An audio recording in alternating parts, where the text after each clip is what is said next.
계엄 직후 곽종근 당시 사령관을 찾아가 자백을 직접 이끌어내고 캄보디아 감금 사태에 이어 최근엔 국민의힘 해산을 주장하며 1인 시위를 하는 등 주요 현안마다 적극적으로 나서고 있는 민주당 김병주 의원이 경기도지사에 출마했습니다. 출마 이유 그리고 현안에 대해 들어보겠습니다. 어서 오십시오. 네, 안녕하세요. 네, 먼저 출마 이유를 좀 들어볼까요? 네.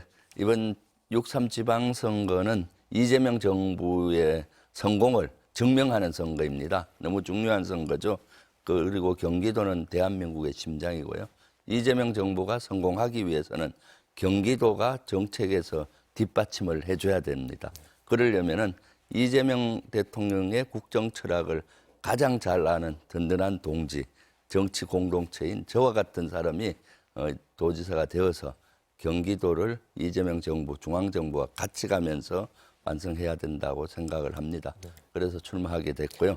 이재명 정부와 경기도가 대도약할 수 있는 그런 발판을 마련하겠습니다. 출마 선언 이후 방송 출연은 처음이신가요? 네, 그렇습니다. 유튜브 출연은 많이 했는데. 네. 예, 다른 후보들에서 많이 뒤처져 있는 게 사실인데 당원들 의견은 좀 들어보셨습니까? 네, 당원들은 사실 3개월 전부터 들었습니다. 저는 헌정사상 처음으로 당원들께 많이 경기도지사 나가라고 추천을 하는데 나가도 되느냐 의견을 들었더니 대다수 많은 분들이 댓글이나 응원을 통해서 나가라고 해서 나가는 거고요. 그래서 당원들도 지금 많이 축하하고 있습니다. 지금 여론조사 지지도는 좀 낮은 경향이 있지만은 저는 늘 바닥에서 시작해서 늘 승리해 왔습니다. 뒤집힐 수 있다고 보시는 네, 그렇죠. 지금 이제 출마 선언을 그저께 막 했기 때문에 이제 출발이죠. 그 정도면은 충분히 차곡차곡 올라가서 저의 진정성을 또 저의 리더십을 또 이재명 대통령과 든든한 동지라는 것을 우리 당원과 국민들이 인정을 하시고 차곡차곡 저를 지원하시리라고 저는 확신합니다. 네, 뭐 경선에서 이긴다고 해도 야권에서 지금 유승민 전 의원이 좀 유력하게 꼽히고 있는 것 같은데 네. 국방위를 좀 오래 하시기도 했고 얼마 전에 또 국무총리 제안을 받았었다고 해서 논란이 되기도 했었잖아요. 네. 좀 어떻게 평가하십니까? 저는 뭐 사실은 상대가 누가 나오든지 저는 큰 고려 요소가 아니라고 봅니다. 특히 본선 경쟁력은 경선에서 제가 최종 후보가 민주당이 된다면 누구보다도 본선 경쟁력은 있다고 봅니다. 저만큼 중도 확장성이 있는 사람도 저는 없다고 보거든요. 왜냐하면 그동안 제가 대한민국의 안보를 책임지는 군에서도 있었고 또 민주당에 와서도 안보 분야뿐만 아니라 최고위원 할 때는 전반적인 분야를 합리적으로 이끌어 왔지 않습니까? 그래서 중도 확장성이 가장 많은 후보 중에 하나다라는 생각하고 있습니다.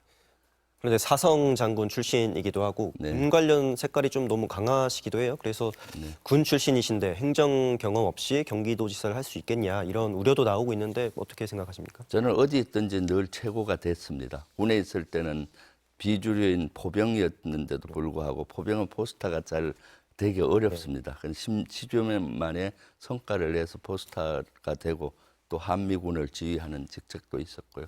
당에서는 또 짧은 시간에 재선에 성공하고 최고위원까지 해서 당에서도 역할을 톡톡히 했고요. 또 행정가로서의 능력은 사실 저는 누구보다도 훈련되고 있다고 봅니다. 왜냐하면 군에서는 사실 사단이나 군단만 해도 작은 정부 기능을 다 가지고 있습니다. 법원도 운영하고 병원, 어린이집, 또 각종 정비체계, 또 교육 이런 모든 시스템을 운영을 해야 되거든요. 그런 것들은 정부의 작은 기능을 갖고 있습니다. 그러한 기능들을 최소 노력으로 항상 최대 성과를 내왔고요.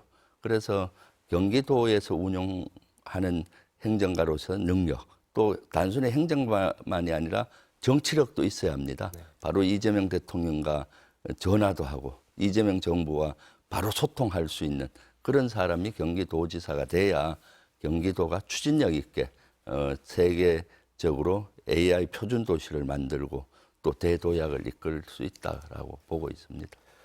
한미연합사 부사령관까지 지내셨잖아요. 네. 그래서 뭐 좀 약간 미군의 작전도 잘 아실 것 같은데 미국이 베네수엘라를 침공을 했잖아요. 네. 근데 그런 방식대로 김정은 위원장도 참수 작전에 참여할 수 있다고 생각을 하십니까? 저는 그것은 어렵다고 봅니다. 또 그렇게 해서도 안 되고요. 네. 왜냐하면 한반도에서 전쟁을 유발하는 어떤 행위도 해서는 안 된다.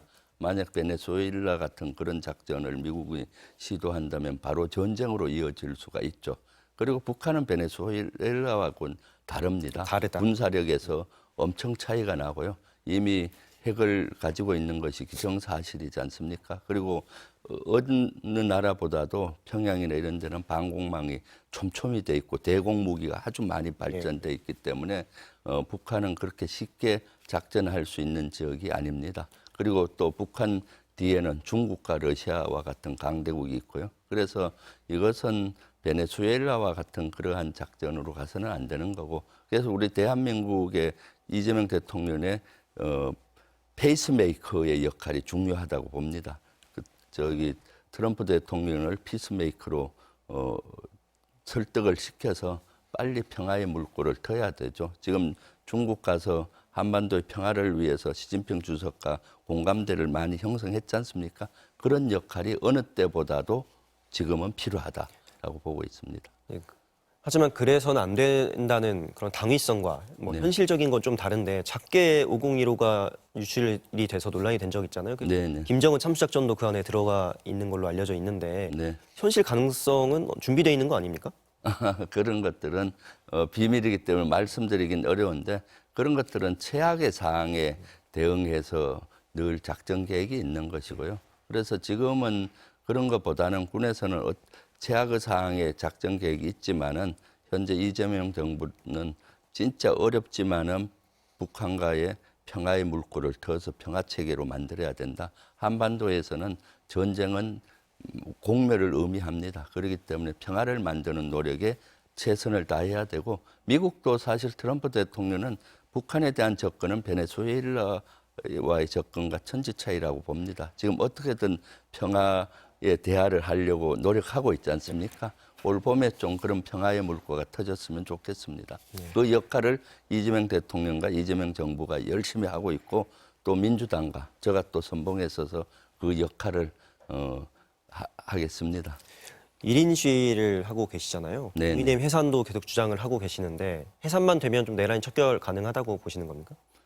내란 척결은 시대적인 사명입니다. 내란 척결이 꼭 돼야만이 미래 세대 빚을 안 지는 겁니다. 그리고 민주주의가 바로 서고 이재명 정부가 성공할 수 있고요.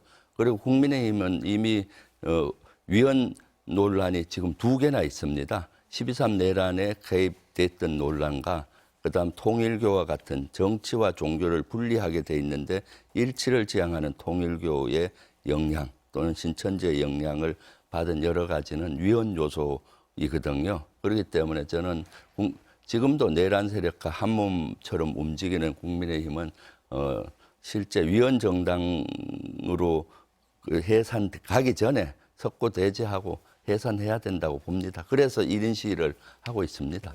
근데 만약에 경기도지사가 되신다고 하면 국민의힘 의원들이 경기도에 있을 거 아닙니까? 네네. 혹시야 좀 가능할까요? 경기도지사가 되면은 실질적으로 경기도는 대통령께서도 민주당의 후보로 됐지만은 국민의 대통령을 해야 되지 않습니까? 경기도지사가 되면 경기도민 전체가 보수 진보할 것 없이 다 도민이지 않습니까?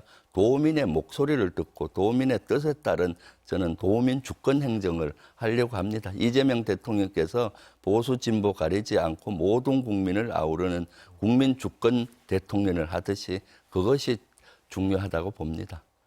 알겠습니다. 오늘은 시간 관계상 여기서 마쳐야 될 것 같습니다. 네. 오늘 말씀 잘 들었습니다. 고맙습니다. 네, 감사합니다.